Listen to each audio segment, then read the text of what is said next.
Superheroes in a fighting game. What would have been a shocking concept before Marvel met Street Fighter is still a pretty cool one now, and in some ways, DC and Mortal Kombat really do seem meant for each other.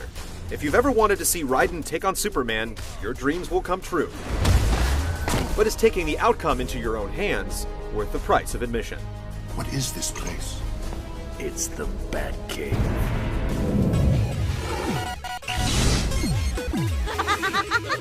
This isn't over, Superman. Don't be so sure. Regardless of whether or not Mortal Kombat and the DC Universe really needed to be brought together by a coherent story, someone has done a decent job of it.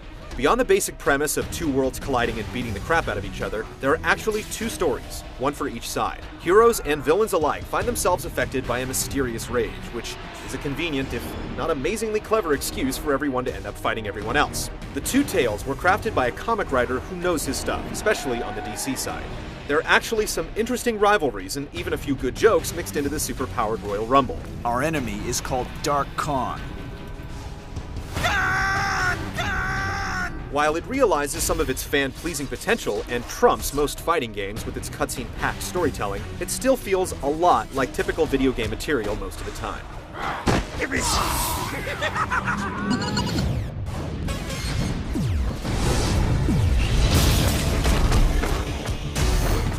Compared to recent Mortal Kombat games, MK vs. DC weighs in a little light when it comes to game modes. There's no action-adventure mode, no kart racing, and definitely no chess. Not that it's a bad thing, considering how half-baked those were in the past. The two substantial story modes stand dead center, supported by a no-frills arcade mode, the skill-testing combo challenge, and versus play online and off.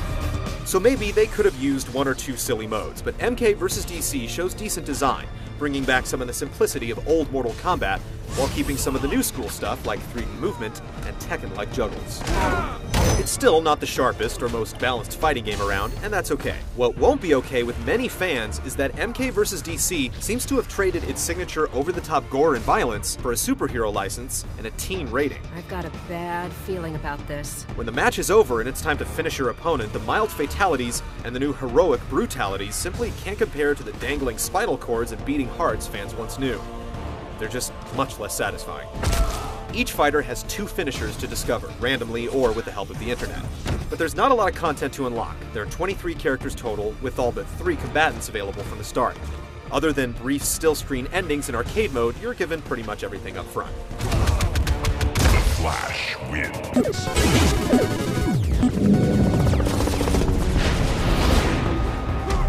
Mortal Kombat vs. DC is tamer than most titles that bear the Mortal Kombat name, but there are still recognizable elements. There are 2 punch buttons and 2 kick buttons. The universal uppercut remains in classic form, and while finishing moves were neutered, special moves are still visually interesting and inventive.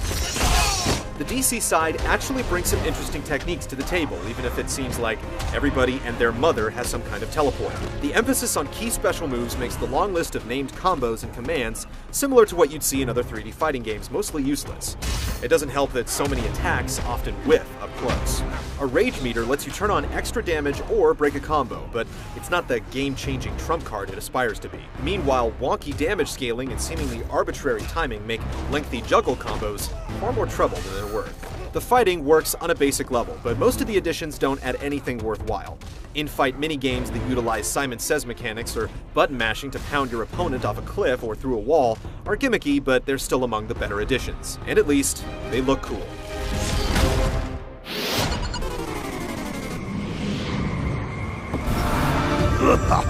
Even if you're looking at ugly characters, Mortal Kombat vs. DC Universe is a good-looking game. Cinematic touches during the fights themselves are obvious, but the way you can see the damage on the characters themselves is subtly impressive. If only the fatalities were a little less subtle. And if you like cutscenes, the twin story modes have hours of material for you to take in.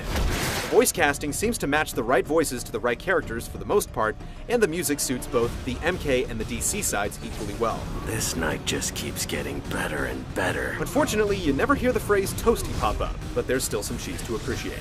Raiden! Stop! Fatality? Maybe it's time I gave you a demonstration of my impressive technology. A respectable roster, goofy but generally fun fighting, and the bridging of two universes with an actually coherent storyline makes MK vs. DC appealing for casual players. But if you're looking for a true Mortal Kombat sequel or the next super balanced tournament fighter, this watered-down, crossed-over spin-off is not your game.